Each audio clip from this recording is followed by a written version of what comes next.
नमस्कार।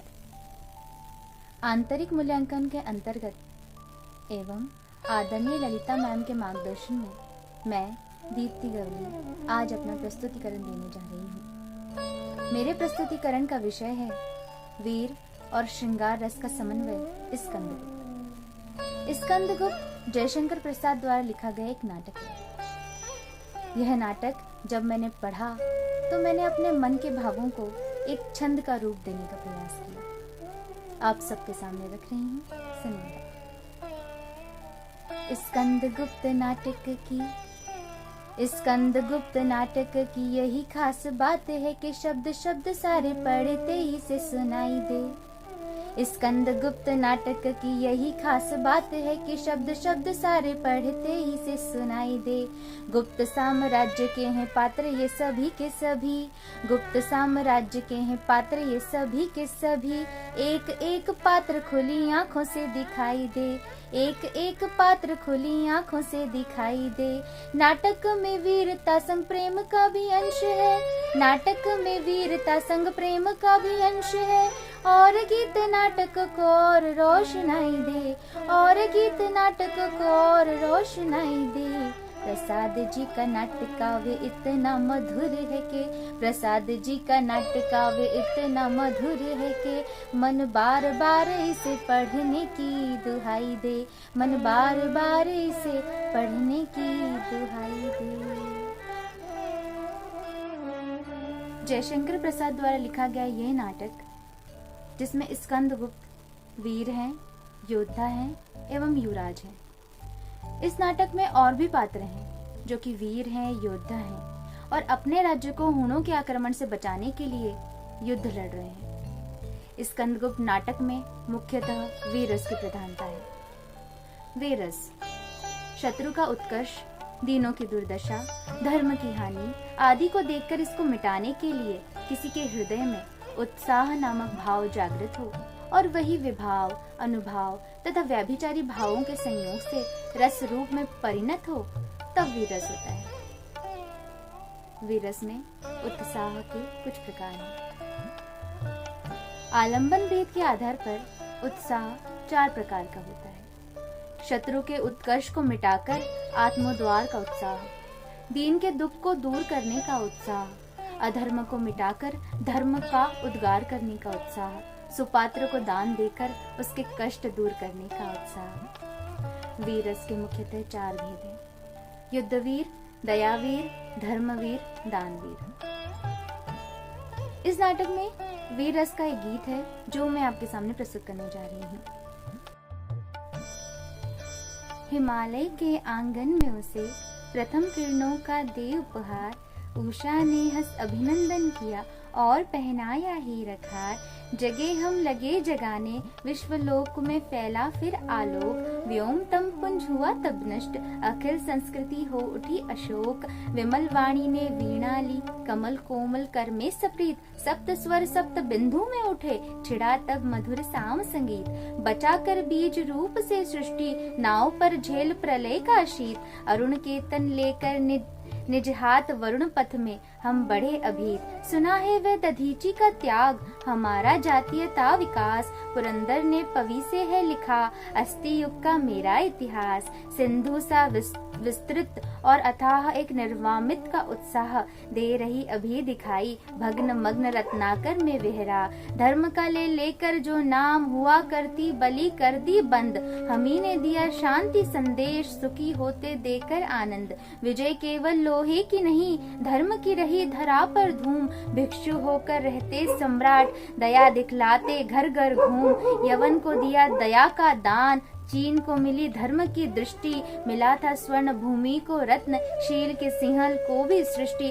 किसी का हमने छीना नहीं, प्रकृति का रहा पालना यही। हमारी जन्मभूमि थी यही, कहीं से हम आए थे नहीं। जातियों का उत्थान पतन, आंधियां छड़ी प्रचंड समीर। खड़े देखा झेला हंसते, प्रलय में पले हुए हम वीर। चरित्र पूत भुजा में शक्ति, नम्रता रही सदा संपन्न। हृदय के गौरव में था गर्व, किसी को देख सके न विपन्न। हमारे संचय में था दान, अतिथि थे सदा हमारे देव। वचन में सत्य, हृदय में तेज, प्रतिज्ञा में रहती थी टेव। वही है रक्त, वही है देश, वही साहम है वैसा ज्ञान। वही है शांति, वही है शक्ति, वही हम दिव्य आर्य संतान। जिए तो सदा उसी के लिए, यही अभिमान रहे यह हर्ष। निछावर कर दे हम सर्वस्व, हमारा प्यारा भारत। वीर रस का यह गीत नाटक के अंतिम अंक के 5वें दृश्य में मिलता है। इस स्कंदगुप्त नाटक में वीर रस की प्रधानता तो है ही, साथ में श्रृंगार रस का भी खूबसूरत वर्णन है। वीरता के साथ साथ प्रेम का भी अतुलनीय भाव इस नाटक में देखने को मिलता है। इस नाटक के एक और मुख्य पात्र देवसेना, जो कि आदर्श प्रेमिका के रूप में साबित होती हैं। जयशंकर प्रसाद ने देवसेना के जरिए नाटक में कई संयोग और वीर श्रृंगार के गीत।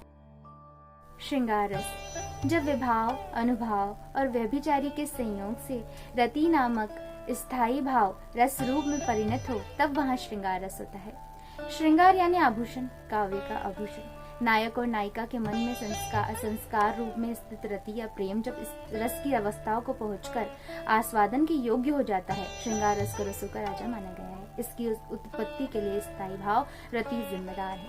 श्रृंगार रस के अवयव उपकरण। श्रृंगार रस का स्थायी भाव रति, श्रृंगार रस का आलंबन विभाव नायक और नायिका, श्रृंगार रस का उद्दीपन विभाव, आलंबन का सौंदर्य, प्रकृति का रमणीक उपवन, बसंत ऋतु, चांदनी, भ्रमर गुंजन, पक्षियों का कूंजन आदि। श्रृंगार रस का अनुभव, अवलोकन, स्पर्श, आलिंगन, कटाक्ष, अश्रु आदि। श्रृंगार रस का संचारी भाव, हर्ष, जड़ता, निर्वेद, अभिलाषा, चपलता, आशा, स्मृति, रुदन, आवेग, उन्माद आदि।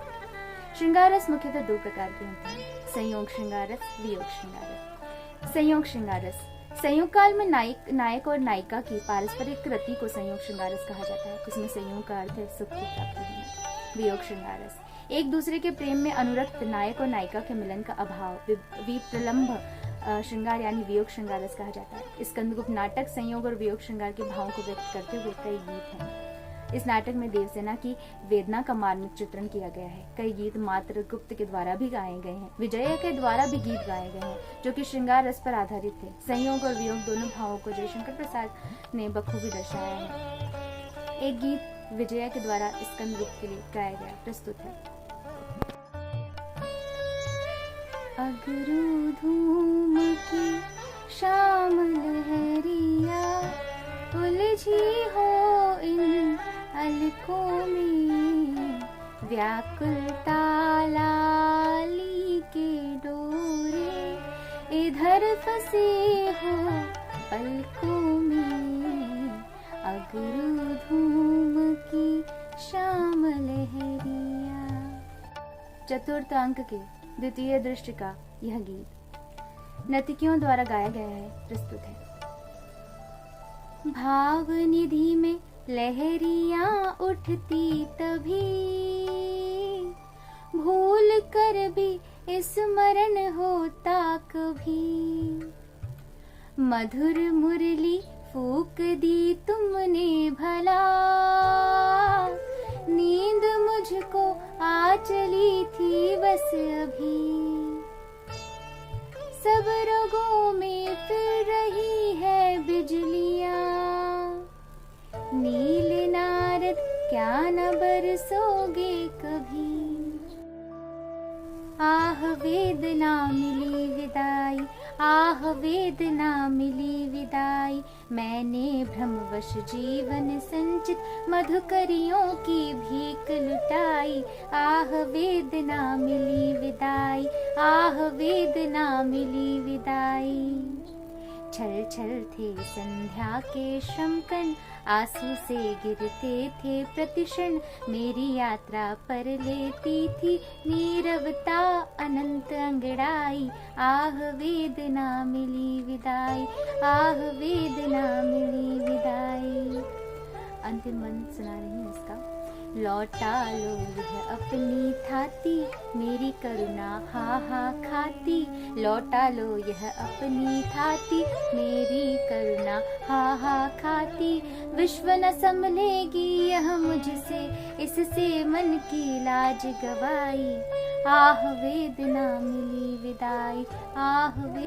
निष्कर्ष, नाटक में युद्ध के दौरान देश प्रेम की भावना वीरता को दर्शाती है, इसलिए वीर रस प्रधान है। साथ ही नाटक में प्रेम भी है स्कंदगुप्त और देवसेना के मध्य। देवसेना का प्रेम स्कंदगुप्त समझने में असमर्थ रहते हैं और इसी कारण देवसेना उनकी प्रतीक्षा में अपना सब कुछ गंवा देती है और आदर्श प्रेमिका के रूप में साबित होती है। अंत में स्कंदगुप्त के समझने पर भी वो उन्हें स्वीकार नहीं कर पाती और स्कंदगुप्त देवसेना दोनों आजीवन अविवाहित रहते हैं। इससे बड़े प्रेम की पराकाष्ठा संयोग के साथ साथ वियोग श्रृंगार में कहीं नहीं मिलता।